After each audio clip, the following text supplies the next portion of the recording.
నమస్కారములు. గుండె జబ్బుల నివారణకు డాక్టర్ గారు ఒక చిన్న సలహా ఇస్తున్నారు. రాత్రిపూట మనకు ఎక్కువగా ఈ గుండె జబ్బులు సంభవిస్తున్నాయని చెప్పి ఏంటంటే మనం రాత్రి యూరిన్ అవసరం ఉండి లేసినప్పుడు సడన్‌గా లేస్తాం. అప్పుడు మన బ్రెయిన్ ఎలా ఉంటుందంటే రక్త ప్రసరణలో ఉండదు. అలాంటి బ్రెయిన్ రక్తహీనతతో ఉంటుంది కాబట్టి వెంటనే కళ్ళు తిరిగి పడడం, గుండె ఆగిపోవడం సంభవిస్తుంది. కాబట్టి నిన్నటి వరకు బాగా తిరిగినవాడు రాత్రికి రాత్రే ఎలా చనిపోయాడంటే కారణం ఇదే.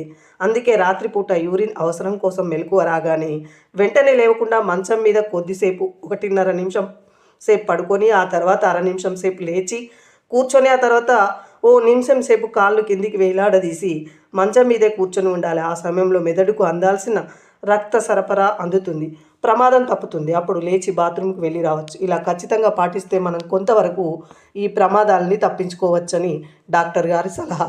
మీకు నచ్చితే తప్పకుండా లైక్ చేయండి, కామెంట్ చేయండి, సబ్స్క్రైబ్ చేయండి. ధన్యవాదములు.